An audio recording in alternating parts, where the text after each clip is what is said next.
paz, irmãos. Glória a Deus. Maravilha do Senhor. Estamos tentando aí trazer a sequência da mensagem. Talvez não saia como o pastor Rodrigo fala, mas cada um no seu estilo, cada um no seu jeito. E assim nós vamos dando sequência à palavra do Senhor. Eu gostaria que os irmãos abrissem a Bíblia, por favor, primeiro no livro de Isaías, capítulo 9.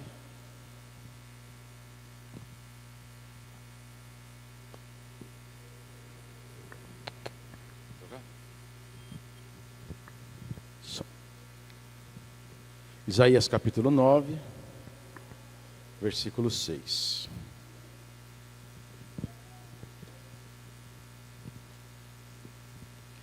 Esse púlpito ficou chique, viu, irmãos? A gente se sente até aqueles pregador de nome famoso, que ficou bonito o negócio, né? Isaías 9, versículo 6. Diz o texto, irmãos: porque um menino nos nasceu, um filho nos foi dado, e o governo está sobre os seus ombros. Ele será chamado Maravilhoso Conselheiro, não tem vírgula aqui, é os dois juntos. Maravilhoso Conselheiro, Deus Poderoso, Pai Eterno, Príncipe da Paz. Ele estenderá o seu domínio e haverá paz sem fim sobre o trono de Davi e sobre o seu reino, estabelecido e mantido com justiça e retidão, desde agora e para sempre. Amém. Pai, nós te agradecemos, ó Pai, por tudo que já ouvimos, pelos louvores, ó Pai. Esperamos, ó Pai, e pedimos ao Senhor que tu fales, ó Pai, pela tua palavra. Estende as tuas mãos, que o teu Espírito, Pai amado, possa falar melhor em cada coração, Senhor. Assim nós te pedimos e te agradecemos em nome de Jesus. Amém. Glória a Deus. Nós vamos falar, irmãos, da sequência. O pastor Rodrigo falou até a semana passada da família de Jacó, lá no Egito. Saíram de Canaã, foram para o Egito, devido à fome. Lá permaneceram. O povo foi aumentando, e o povo ali ficou grande, e daqui a pouco, cheio de gente no Egito, o faraó bonzinho morre, vem o faraó que não era tão bonzinho assim, escraviza o povo, e o povo agora, escravo, clama ao Senhor, e Deus ouve o seu clamor. Deus ali usa Moisés. Vem as pragas, o coração do faraó é endurecido, o pastor acabou de falar, mas Deus trabalha, que nada resiste ao poder de Deus. O povo sai do Egito, peregrina pelo deserto, luta, trava batalhas, chega a Canaã, circunda Jericó, ganha batalhas, perde batalhas, uma peregrinação que seria para durar no máximo 20 dias, um mês, dura 40 anos no deserto, porém eles chegam em Canaã. O povo entra agora não mais com Moisés, mas com Josué, entra na terra, Deus levanta lá os juízes, só que cada um fazia a coisa do seu jeito, que dava na telha. E é onde nós vamos ver atrocidades que aconteciam entre o povo, uns textos bem sinistros que tem na Bíblia nessa parte, lá em Juízes. E surgem os profetas, e nos tempos do profeta Samuel, o povo faz um pedido diferente para Samuel. Samuel, todos os povos que estão à nossa volta, os povos vizinhos, têm um rei. Nós também queremos um rei. Samuel ficou bem contrariado. Falou, isso não vai dar certo. Porque não era a intenção de Deus. Deus tem a vontade soberana e sua vontade permissiva. Porém, todavia, Deus nunca perde, irmãos, o controle da situação. E aí Samuel vai orar a Deus: Senhor, eu estou preocupado, porque o povo agora está pedindo rei. Samuel, fica tranquilo, Samuel. Fica tranquilo que eles não estão rejeitando você, estão rejeitando a mim. Mas pode atendê-los.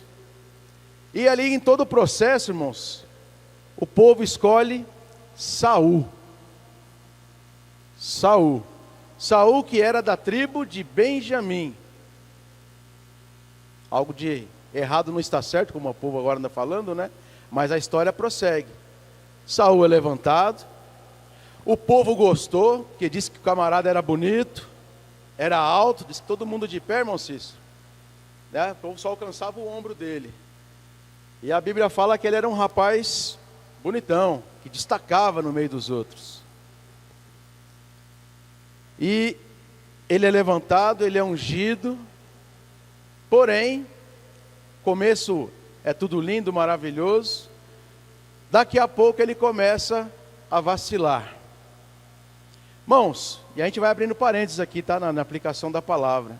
Às vezes, irmãos, há situações que caem no nosso colo. A gente não merecia, né? A gente não merece.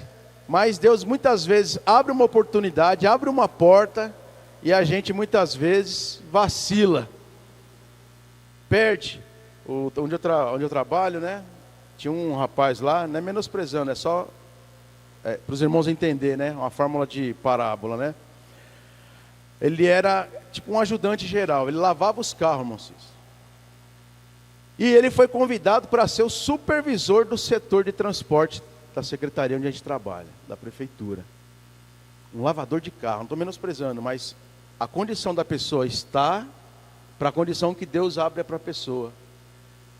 E ali ele, nos primeiros dias, aceitou aquilo, e daqui a pouco, tinha algumas coisas a cumprir. Agora você é chefe, você tem que ter a equipe na mão. Só que a equipe, você quando coordena pessoas, é que nem segura ovo na mão. Se você apertar muito, o ovo quebra. E se deixar muito frouxo, o ovo pode cair. E ele não teve esse manejo, desistiu e jogou, e depois ficou chorando as pitangas. Ah, porque ninguém me dá uma oportunidade. Mas a hora que a oportunidade veio, não soube garantir aquilo que Deus havia lhe proporcionado. Da mesma forma, Saul, voltando ao texto agora, Saul começa a fazer um monte de besteiras, começa a atropelar, fazer coisa que não era dele, foi apresentar um voto, um sacrifício, ao invés de esperar Samuel, e Deus rejeitou a Saul. Deus agora não permitia mais que Saul continuasse como rei, não tirando, mas rejeitando e dizendo a Samuel que ele precisava agora ungir um novo rei.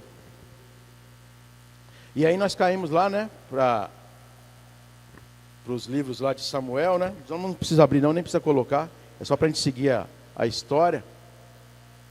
Deus vai à casa de Jessé, Moisés, Samuel, vai na casa de Jessé. Ó, vou sacrificar, Jessé, vou na tua casa aí, só que você separa os meninos aí, que vai ser ungido um rei, e vai sair da tua casa. Samuel chega, os meninos tudo tomado banho, colocado a melhor roupa, enfileirados, à mesa. E quando Samuel olha o mais velho, deve ser esse, porque o rapaz afeiçoado, o rapaz bonito, forte. E aí Deus já repreende Samuel. Samuel, pode mudar aí a lente, porque o homem olha o exterior, e eu olho dentro, é o interior. Então, irmãos, não adianta, eu não consigo mentir para os irmãos. Eu posso até mentir, porque quem olha assim, irmão Diógenes é uma benção, irmão Diógenes é bonzinho, mas Deus conhece o meu interior. A gente tem se esforçado para isso, né? Para ser uma bênção. Mas Deus é quem conhece o interior. Quem conhece um pouquinho melhor é a irmã Lucilene. Né? Os irmãos talvez não conheçam tanto, ela vai conhecer melhor. E eu posso enganá-la até certo ponto, mas a Deus a gente nunca engana. Porque Deus olha lá dentro. E voltando para o texto, Samuel fala, tá bom, Senhor. E aí vem para o segundo. Deve ser esse. Não é tão igual o primeiro, mas é bonzão também. E Deus fala, Samuel, não é não. E passa o segundo, o terceiro, e passam todos os meninos. E aí, Deus não aprova nenhum. Jessé, acabaram-se os mancebos, os garotos, os meninos, os rapazes? Não. Tem um que está lá no campo, nos pastos, cuidando das ovelhas. Vai chamá-lo. Por que ele não está aqui? Vai chamá-lo. Irmãos, há situações que nem a família acredita em você. Nem a família, nem o pai de Jessé acreditou em Davi, que ele poderia ter aquela chance. Está vendo como a gente olha ao exterior? Samuel também se enganou, olhou para o primeiro, o mais velho, olhou para o segundo, olhou para o terceiro, mas o escolhido estava no campo, cheirando ovelha, trabalhando. E muitas vezes, irmãos, o que Deus tem preparado para nós, né? A família não acredita. As pessoas que estão à nossa volta não acreditam no nosso potencial. Mas nós temos um Deus que nos capacita, irmãos. Um Deus que olha para dentro do nosso coração. Um Deus, aleluia, que escolhe segundo, aleluia. Ele enxerga dentro de nós. Então, irmãos, se você tem algum tipo de falta de autoestima, alguma coisa desse tipo, ora ao Senhor, irmãos. Deus acredita em você. De nós mesmos, irmãos, nós realmente não temos nada.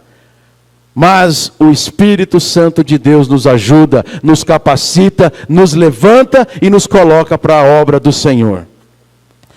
Chamaram Davi.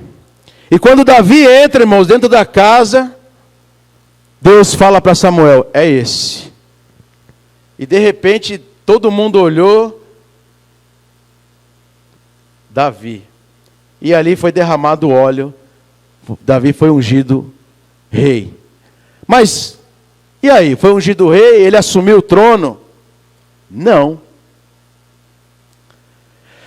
Davi tinha por volta de 16, 17 anos quando foi ungido. Davi só foi assumir a primeira, porque foi por parte, o seu reinado foi acontecendo.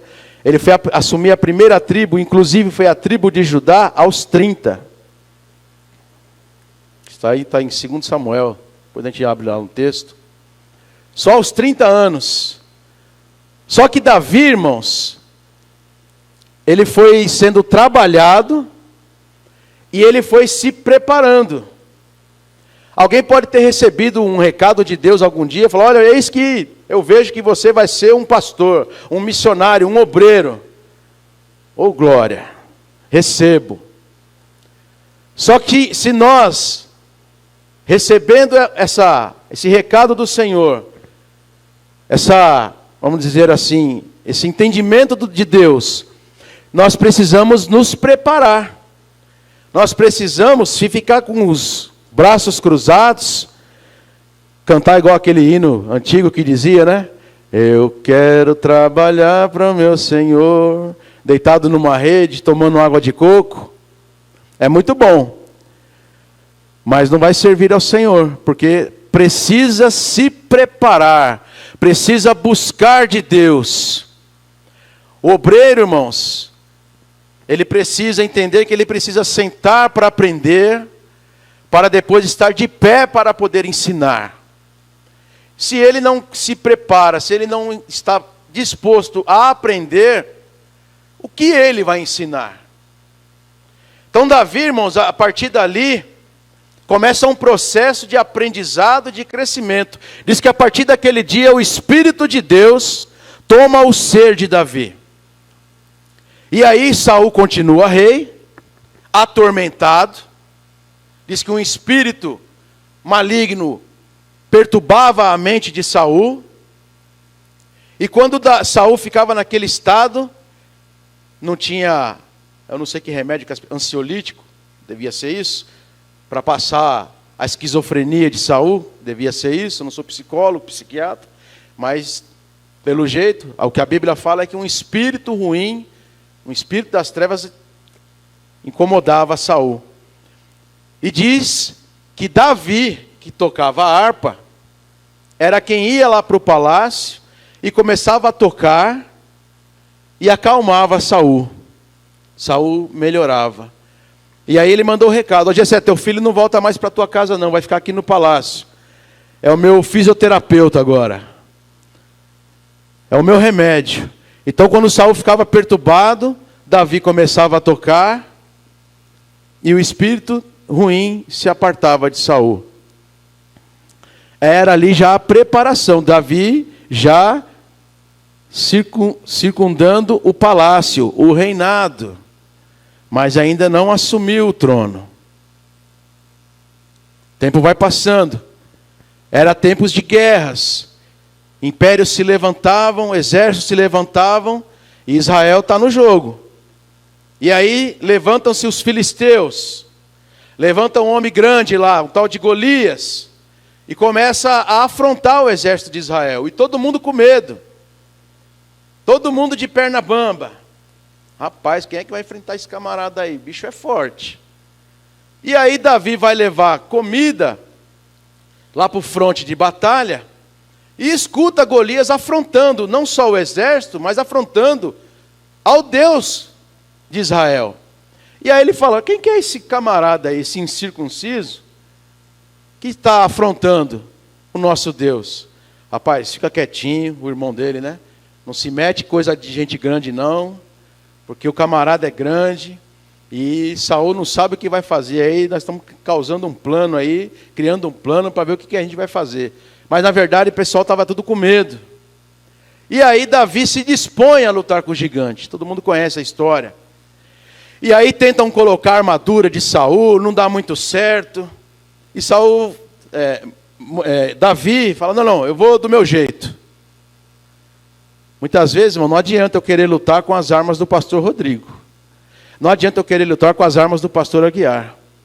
Não adianta eu querer lutar com as armas do pastor Marco. Eu tenho que lutar com aquilo que Deus me deu. Então, imitar uma outra pessoa, às vezes, é complicado. Então, eu tenho que lutar, eu tenho que me dispor com os dons que Deus me deu. E foi o que Davi fez.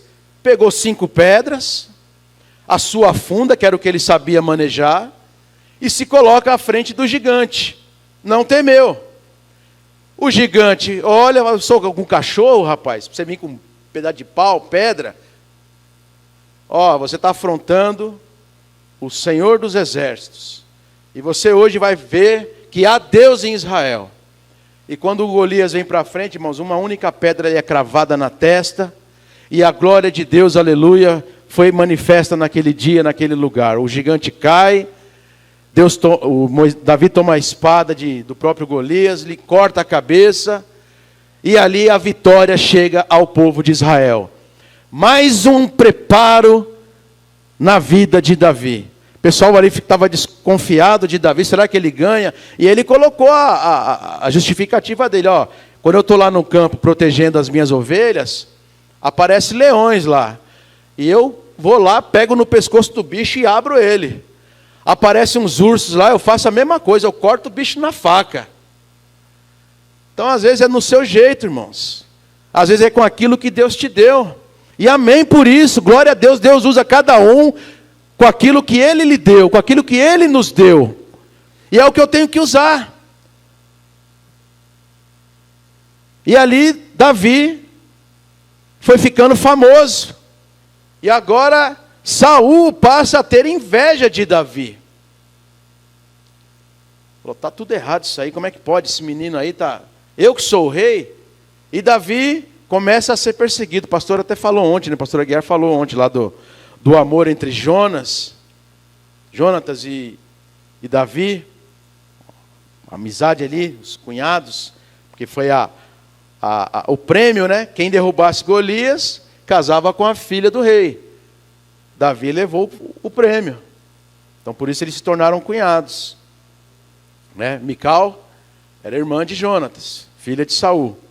Só que aí o rei Saul começa a perseguir o rei Davi,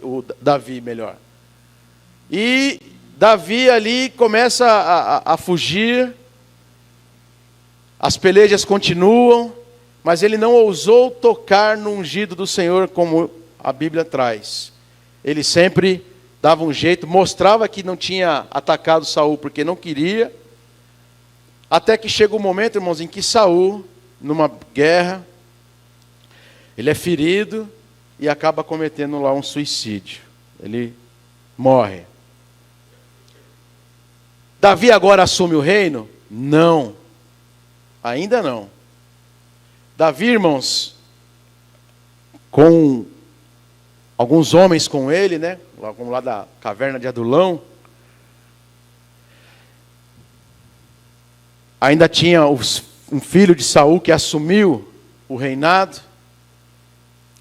Mas Davi agora estava sendo forjado, preparado para assumir o reinado. Ele assume primeiro a tribo de Judá. Eu quero que os irmãos abram lá em 2 Samuel 7. Só deixa aberto por enquanto. E a partir da tribo de Judá, ele assumindo ali aquela primeira tribo. E nós temos que lembrar, conforme foi dito na última, é uma sequência, né? O fio vermelho. Que Judá havia sido abençoado por Jacó. É de onde viria a descendência, o Salvador. Judá seria abençoado. Deixa só aberto, irmãos. Davi ali, à medida que o tempo vai passando, as tribos vão se achegando e vão fazendo pacto e no final Davi assume todo o reinado.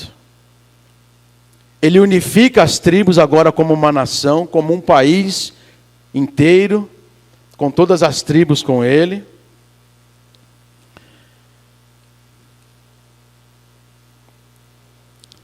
No capítulo 5, só vou ler aqui, os irmãos não precisam. Representantes de todas as tribos de Israel foram dizer a Davi em Hebrom, que era onde ele estava: somos sangue do teu sangue. No passado, mesmo quando Saul era rei, eras tu quem liderava Israel em suas batalhas. E o Senhor te disse: você pastoreará Israel, o meu povo, e será o seu governante. Então todas as autoridades de Israel foram ao encontro do rei Davi em Hebrom. O rei fez um acordo com eles em Hebrom perante o Senhor, e eles ungiram Davi, rei de Israel. Davi tinha 30 anos de idade quando começou a reinar, e reinou durante 40 anos. Em Hebrom reinou sobre Judá 7 anos e meio, e em Jerusalém reinou sobre todo Israel e Judá 33 anos. Então os irmãos viram? Ele começa a reinar primeiro em Judá. Porém, ele tinha o respeito do povo, das autoridades do povo. Então o povo desprezou os herdeiros de Saul e vieram e associaram-se a Davi. Ainda não tinha Jerusalém como capital. E aí ele, com todas as tribos, unificando o exército, aí sim ele parte para Jerusalém, que era ocupada pelos jebuseus, é a sequência do texto. E em batalha, ele sempre procurava primeiro a Deus, orava, buscava ao Senhor. Deus, posso subir? Pode, vou entregar em suas mãos. O texto vai dizer que ele derrota os jebuseus e institui Jerusalém como a capital do reino de Israel, das 12 tribos. Davi derrota lá os filisteus, né? Os inimigos que circuncidavam Israel. Aí Davi, irmãos, depois das pelejas, ele tem uma lembrança sobre a arca da aliança. A arca da aliança que peregrinou lá no deserto e que ficou no tabernáculo de Moisés. Ele vai buscar a arca, manda buscar. Aí acontece aquele primeiro incidente que morre uma pessoa lá porque estavam trazendo a arca num carro novo. Não era a forma de carregar a arca, mas tinha que ser os levitas com as varas sobre os ombros, carregando a arca. E na segunda vez ele traz a arca da forma correta. traz para Jerusalém, só que não havia um templo ainda. Mas ele manda fazer uma tenda, é chamado o Tabernáculo de Davi. Está lá no capítulo 6 em diante isso aí já, né? O Tabernáculo de Davi, não precisa ler ainda não. Vamos só acompanhando o raciocínio. E ali, irmãos, há muito tempo o povo não sacrificava, o povo não adorava, o povo não cantava, não cultuava ao Senhor.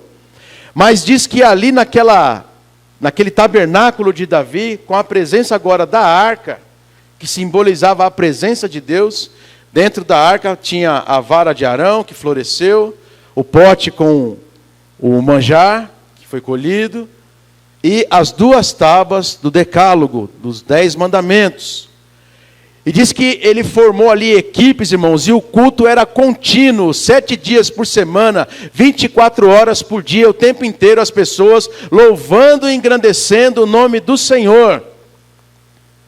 E Deus, irmãos, diz que amou Davi por aquele ato. Deus ali, é como se Davi tivesse ganhado créditos a mais com Deus, forma humana de nós dizermos. Deus como é que eu posso dizer? Se moveu por aquilo que a intenção de Davi continuar o culto ao Senhor, né?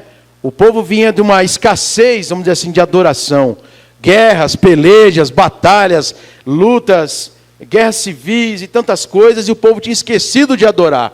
E como é, irmãos, abençoado aquele líder que se preocupa em trazer o povo à adoração, trazer o povo a buscar ao Senhor. Por isso essa preocupação esse ano, os irmãos viram, foi bastante intenso e vai melhorar muito mais, né? Quando nós nos reunimos, o pastor Aguiar, o pastor Rodrigo, né? a liderança da igreja, né? Em nos preocuparmos em colocar os irmãos, né, a preocupação de estarmos buscando sempre a Deus. Os dias são de trevas, irmãos. Então é vigília, é trabalho com criança, é trabalho com jovem, é trabalho com irmão, é trabalho com irmã, é a movimentação da igreja. E isso tem que acontecer mesmo. Porque a casa do Senhor é chamada casa de oração. Igreja que não ora, irmãos, é uma igreja fraca. É uma igreja, irmãos, que pode ser uma presa fácil do inimigo de nossas almas. Agora, quando a igreja entende que precisa orar, que precisa buscar, que precisa ler a palavra, que precisa estudar a palavra do Senhor, torna-se uma igreja forte, torna-se um corpo sadio. Assim como falávamos de manhã, agora antes no começo do culto, né? Que o corpo de Cristo precisa estar sadio. E agora sim, 2 Samuel capítulo 7, irmãos, pode abrir.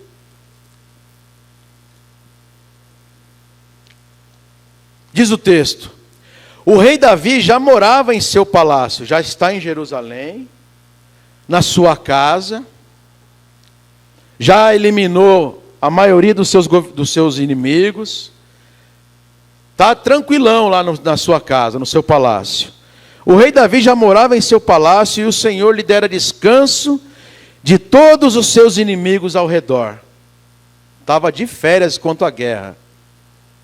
Paz. Certo dia ele disse ao profeta Natã: aqui estou eu, morando num palácio de cedro, confortável, luxuoso, morando bem, enquanto a arca de Deus permanece numa simples tenda, lá no tabernáculo. Natã respondeu ao rei: faze o que tiveres em mente, pois o Senhor está contigo. O profeta aqui está falando dele, está falando da parte de Deus.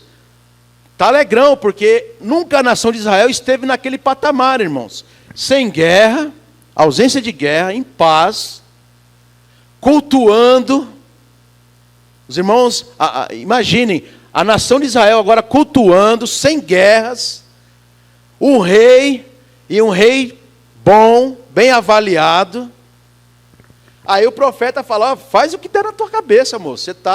O teu ibope está lá no alto, está lá em cima.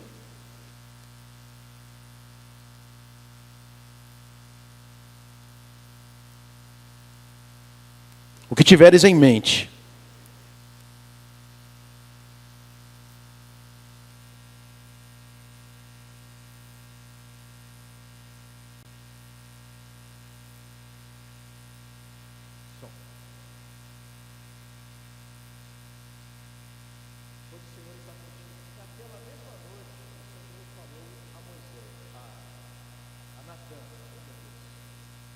dizer ao meu servo Davi, que assim diz o Senhor, você construirá uma casa para morar? Não tenho morado em nenhuma casa desde o dia em que tirei os israelitas do Egito. Isso aqui é Deus falando. Tenho ido de uma tenda para outra, de um tabernáculo para o outro. Por onde tenho acompanhado os israelitas, alguma vez perguntei a algum líder deles, a quem ordenei que pastoreasse Israel, o meu povo, por que vocês não me construíram um templo de cedro? Deus está dizendo aqui, eu perguntei alguma vez se é para construir casa para mim? Deus foi bem taxativo. Agora, pois, diga ao meu servo Davi, assim diz o Senhor dos Exércitos, eu tirei das pastagens, onde você cuidava dos rebanhos para ser o soberano de Israel, o meu povo. Sempre estive com você por onde você andou, eliminei todos os seus inimigos. Agora eu farei tão famoso quanto os homens mais importantes da terra, e providenciarei um lugar para Israel, o meu povo, e os plantarei lá, para que tenham o seu próprio lar e não mais sejam incomodados. Povos ímpios não mais o oprimirão, como fizeram no início. E tem feito desde a época em que nomeei juízes sobre Israel, o meu povo. Também subjugarei todos os seus inimigos. Saiba também que eu, o Senhor, lhe estabelecerei uma dinastia. Quando a sua vida chegar ao fim, e você descansar com seus antepassados, escolherei eu um dos seus filhos para sucedê-lo, um fruto do seu próprio corpo, e eu estabelecerei o reino dele. Será ele quem construirá um templo em honra ao meu nome, e eu firmarei o trono dele para sempre. Eu serei seu pai, e ele será meu filho. Irmãos, vê só, isso aqui são promessas que foram feitas a Davi. Então o profeta voltou lá e falou, Davi, eu falei que você podia fazer meio que está na tua cabeça, mas não é bem assim não. Deus mandou um recado para você. Você não vai poder construir o templo. Todo mundo sabe, o texto fala que Davi tinha as mãos sujas de sangue. Matou muita gente. Era o que se fazia na época, né? Era assim. Então, mas você não vai poder construir o templo. Só que, porém, né? Como Davi foi um homem escolhido por Deus, como Davi foi um homem preparado por Deus, Deus fez promessas a ele, assim como fez para Abraão, para Isaac e para Jacó. As promessas aqui nós vimos. A sua dinastia seria longa. O que é dinastia? A dinastia de Davi, irmãos, só para os irmãos terem ideia, durou cerca de 350 anos até a queda para o Império Babilônico em 586 a.C. Dinastia é uma série de soberanos ou governantes da mesma família que se sucedem no poder, geralmente por herança. Então a dinastia é as famílias que vão assumindo um após o outro. O pai no lugar o filho no lugar do pai, aí vem o outro filho e assume. E isso aconteceu na casa de Davi. Davi foi abençoado, teve essa promessa. Até veio Salomão, veio Roboão. Só que aí o que acontece? Nós vamos entrar já nisso aqui. Deus fez essas promessas para Davi. Só voltando aqui nas promessas ainda antes de prosseguirmos. Estabelecerei uma dinastia. Lhe estabelecerei a sua dinastia.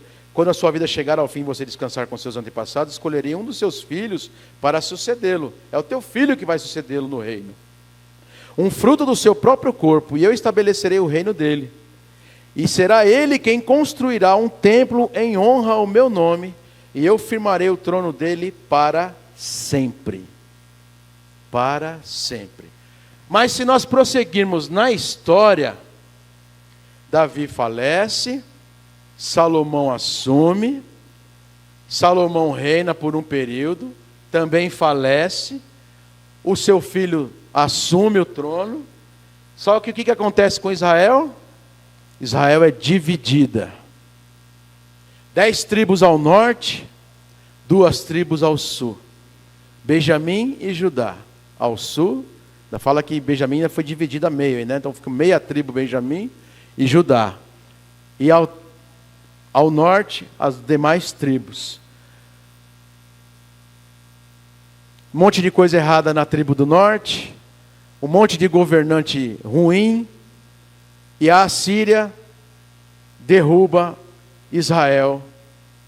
E cerca de 150, mais aproximadamente 200 anos depois, em 386, a Babilônia derruba o império, o reino do sul, Judá.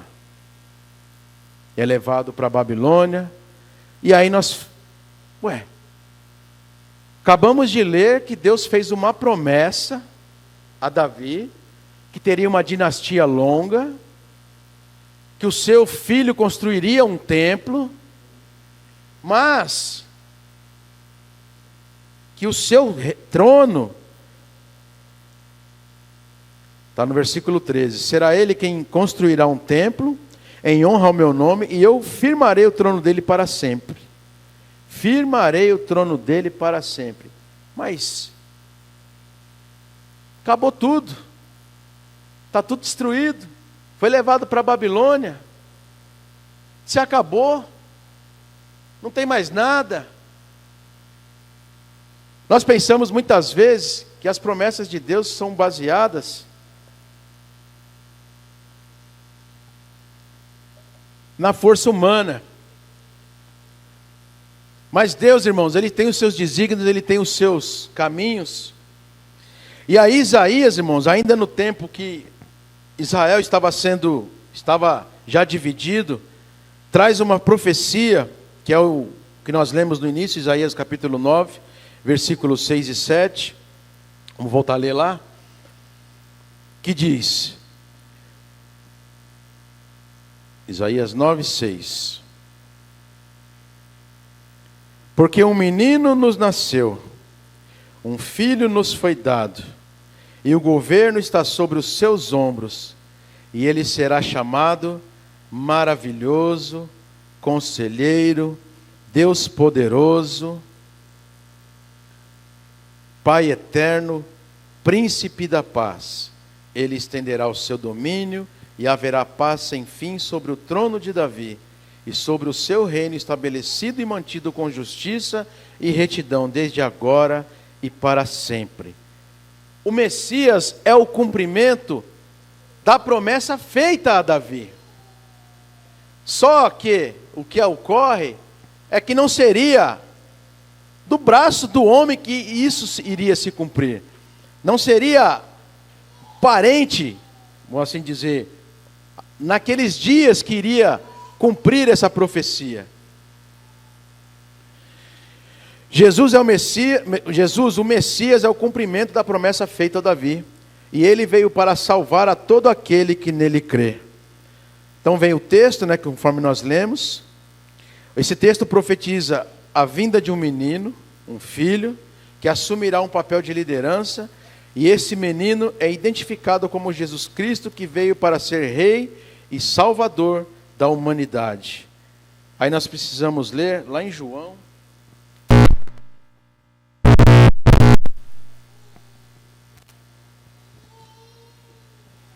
Foi até falado aqui hoje de manhã, no Manhã com Deus. É curioso aqui o Adriano falando, e eu só observando, falo, meu Deus, como o Senhor é maravilhoso. João capítulo 1, irmãos. 1, 2 e 3.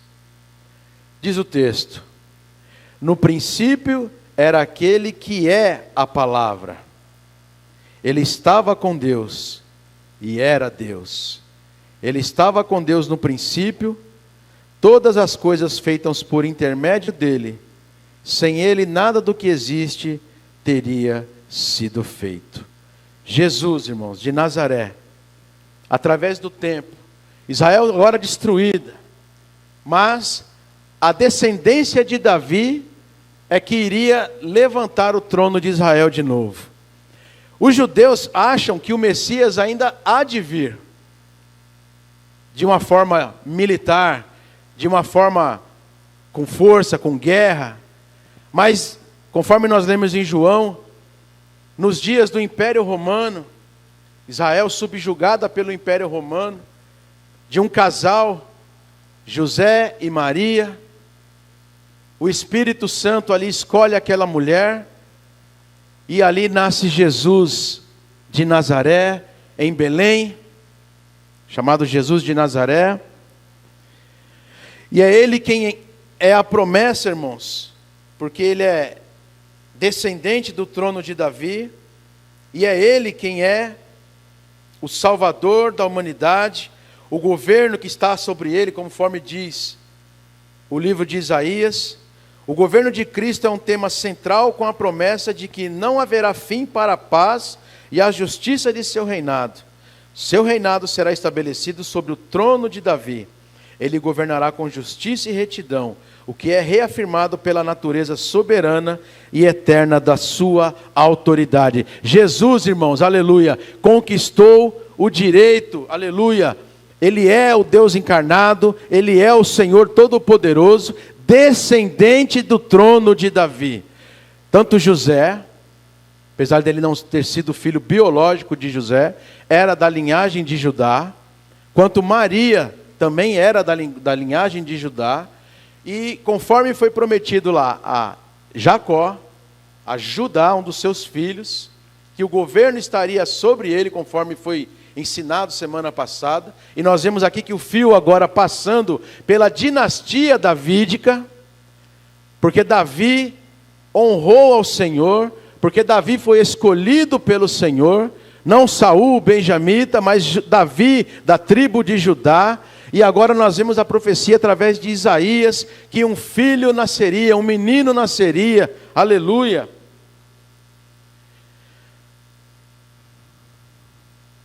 Porque um menino nos nasceu, um filho nos foi dado, e o governo está sobre os seus ombros, e ele será chamado maravilhoso, conselheiro, Deus poderoso, Pai eterno, príncipe da paz. Ele estenderá o seu domínio. De maneira prática, irmãos, o Senhor ainda vem instituir o seu reino. Aliás, já está instituído através da igreja do Senhor.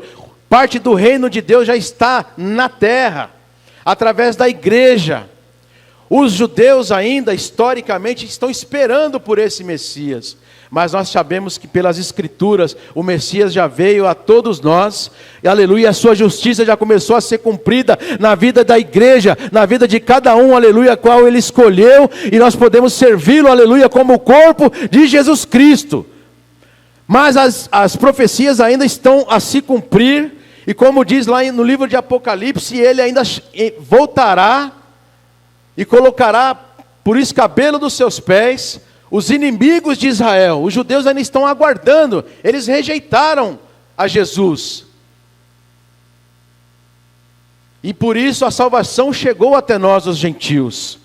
Mas diz que ele é chamado de maravilhoso conselheiro, o Senhor Jesus, o nosso Cristo, e indica a sabedoria divina de Jesus, a sua capacidade de dar conselhos perfeitos. Lá em Jó 12:13, abre para mim, vamos abrir, irmãos, Jó 12:13, ou coloca aqui para mim, meu querido, Jó 12:13.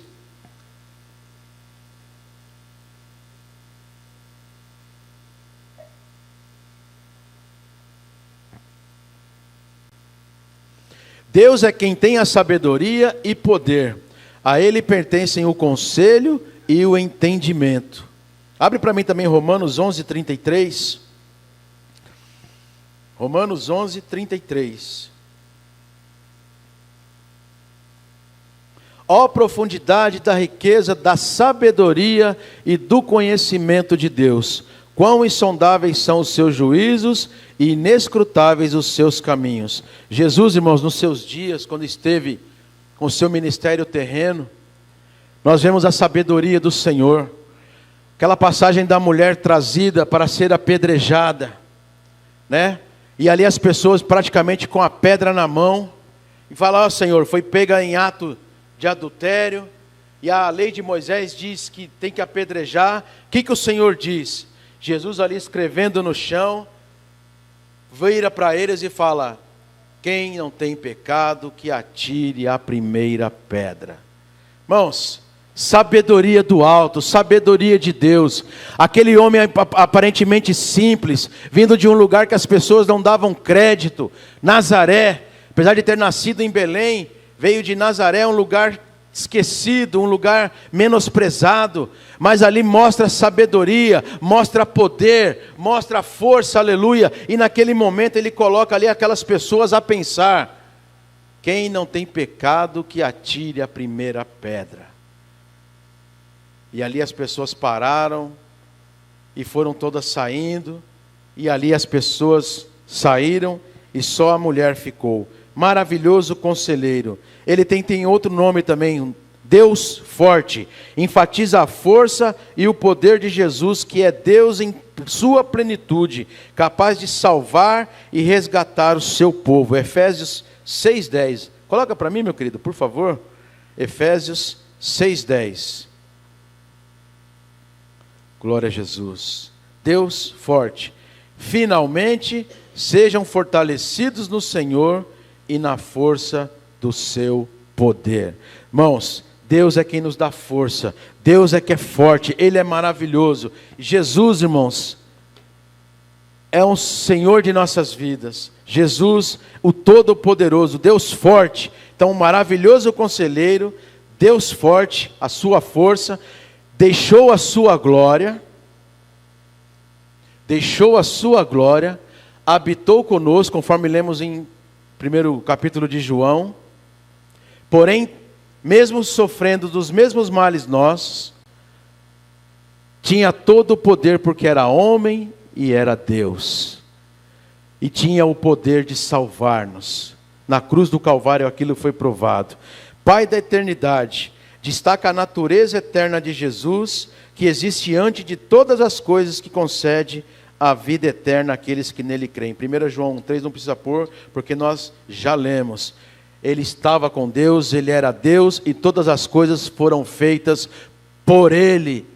Aleluia, Jesus. Ele também é príncipe da paz, é um dos seus títulos. Revela Jesus como mediador que reconcilia o homem com Deus e que concede paz ao coração, mesmo em meio às tribulações da vida. 2 Coríntios 5,18. Abre para mim, meu querido. Coloca aqui na tela, por favor. 2 Coríntios 5,18. Tudo isso provém de Deus, que nos reconciliou consigo mesmo, por meio de Cristo, e nos deu o ministério da reconciliação.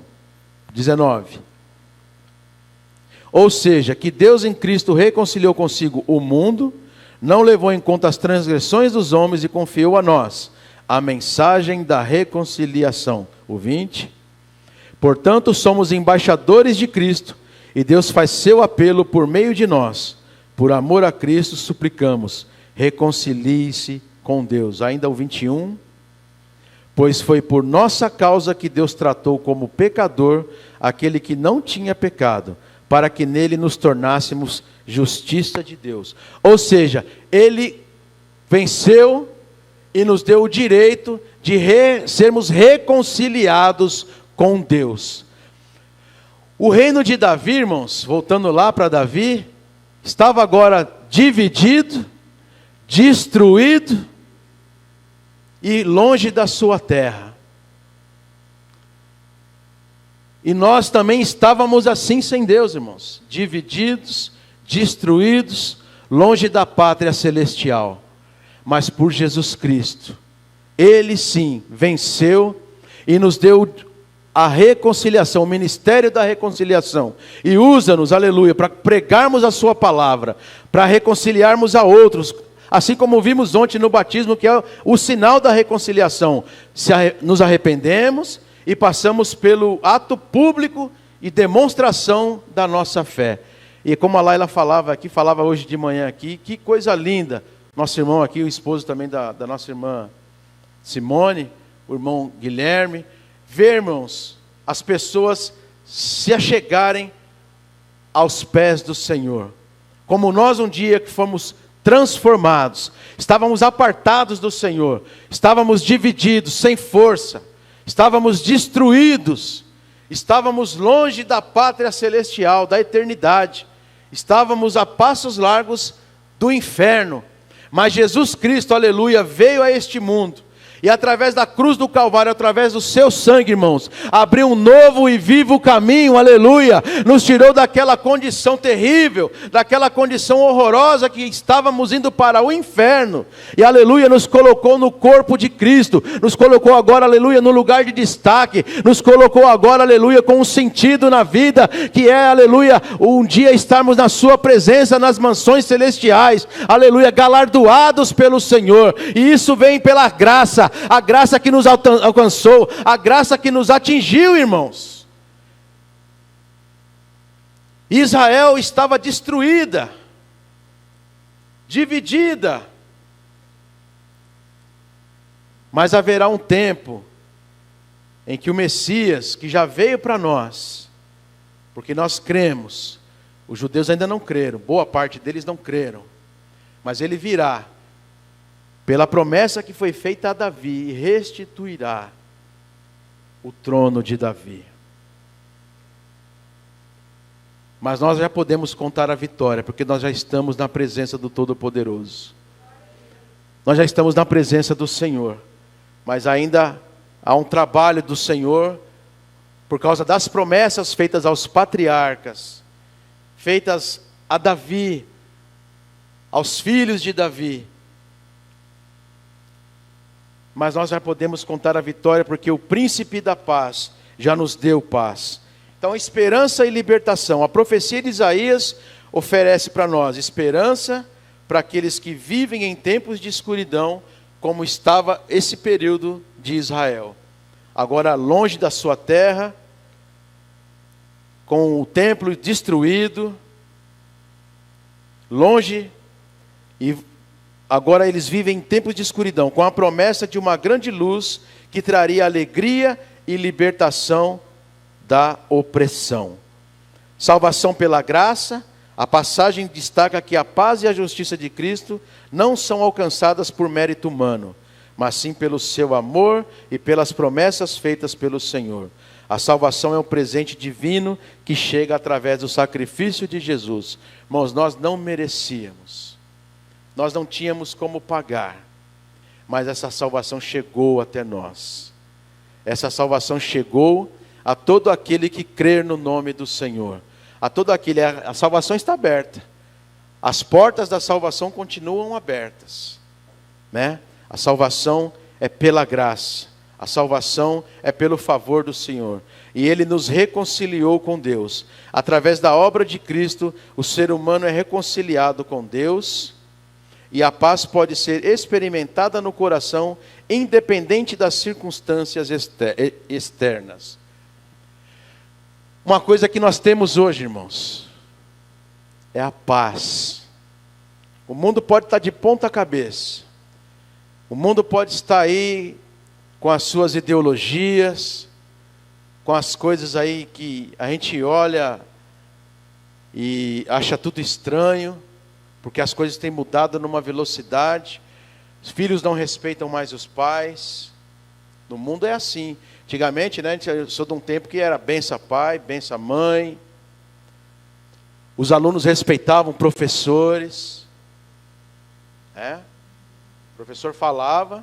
Tive uma professora que eu não estava fazendo nada uma vez, né? E não estava mesmo. Eu era bagunceiro, mas eu era muito nerd também, o Adriano. E aí daqui a Dona Zumira, né? Saudosa Dona Zumira. Daqui a pouco eu só escutei o barulho da lousa lá na frente, né? Na época do giz ainda, né? O apagador voou. E se eu não abaixo, ia pegar na minha cabeça. E aí ela veio ainda na febre do rato, como fala, já quebrou uma régua de madeira na minha mão ainda. A mulher estava brava. Mas um pio não foi dado na sala. Todo mundo ficou quietinho, pastor Marcos. Porque se respeitava. Meu pai, ainda falei para o meu pai, né? O que você estava fazendo para ela fazer isso? Não estava fazendo nada. E hoje, irmãos, o que se vê, tem muito professor desistindo da profissão. Tem pai e mãe desesperado ao ver o filho nas drogas, perdido. Não sabe se ele volta, vai para a balada, vai para os bailes. Mas uma coisa que nós temos, irmãos, é paz. O Senhor concede-nos a paz. Nos reconciliou com Ele. E o que nós podemos fazer diante deste mundo é apregoar a palavra e orar pelas pessoas que estão perdidas. Orar por Israel, para que eles creiam no Senhor Jesus, para que também possam encontrar paz. Hoje eles são uma nação lá independente, mas ainda estão à espera do Messias. Mas nós engrandecemos ao Senhor que o Messias para nós já veio. Já trouxe salvação. Nós sabemos já para onde vamos. A nossa pátria celestial. Nós já sabemos, aleluia, o nosso destino. Não vivemos mais na escuridão. Não vivemos mais distanciados do nosso Deus. Não vivemos mais brigados com Deus, aleluia. Mas nós estamos aqui, aleluia, testemunhando que o Senhor nos salvou, que a graça do Senhor nos alcançou, que o sangue da cruz, aleluia, fez efeito na igreja do Senhor. Louvado seja o nome do Senhor, aleluia. Então essa promessa na nossa vida, na vida da igreja, já foi cumprida. O fio passou pela dinastia de Davi, pela sua descendência. E pelo povo judeu veio a salvação. Jesus nasceu através do povo judeu. Promessas que foram feitas aos patriarcas, agora conforme o título da série, né? O fio vermelho passa pela casa de Davi. E não é porque Davi era bonzinho, mas é o favor do Senhor, irmãos. Tanto que não é por Davi ser bonzinho que a casa física de Davi caiu. Israel caiu. Mas por causa das promessas do Senhor, ela se estabeleceu novamente. E haverá o dia em que o Messias chegará para aquele povo. E eles crerão no Todo-Poderoso, porque Ele virá, né? Como o pastor Rodrigo sempre fala, montado ali no seu cavalo, e virá e colocará ordem nesse mundo, né? Às vezes as pessoas ficam, puxa, será que Jesus volta mesmo? Porque o mundo está de ponta cabeça. Nós cremos que o Senhor é aquele que não falha, irmãos. Ele é fiel. Ele é poderoso, assim como a salvação prometida chegou até nós. A todo aquele que crê, chegará também a solução à casa de Israel, o físico, lá em Jerusalém, lá na Tel Aviv dos dias de hoje. Mas para nós, essa profecia se cumpriu. Nasceu-nos, porque um menino nos nasceu, um filho nos foi dado, e o governo está sobre os seus ombros. Ele será chamado Maravilhoso Conselheiro, Deus Poderoso, Pai Eterno, Príncipe da Paz. Ele estenderá o seu domínio e haverá paz sem fim sobre o trono de Davi e sobre o seu reino, estabelecido e mantido com justiça e retidão desde agora e para sempre. Aleluia, Jesus. O menino nos nasceu. Até o Natal nós vamos ouvir muitas coisas maravilhosas aqui. Mas nós cremos e vemos que o menino que nos nasceu trouxe salvação.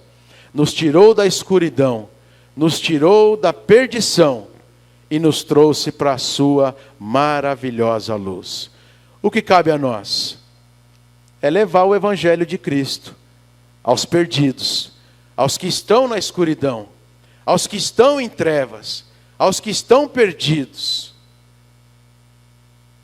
É o trabalho da igreja, é a nossa missão. E conforme falamos aqui no início, né?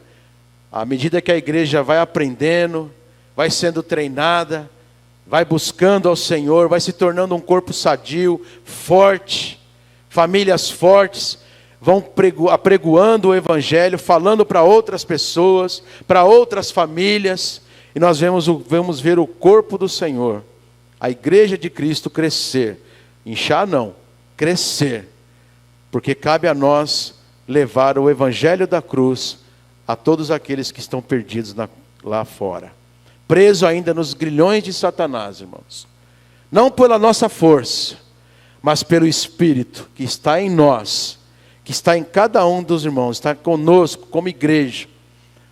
E a nossa missão é levar a palavra do Senhor, é anunciar, um filho nos nasceu, Jesus o Nazareno, aleluia, já chegou e Ele tem salvação para você.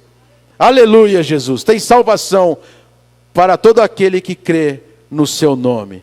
Nos coloquemos em pé, irmãos. Aleluia, Jesus.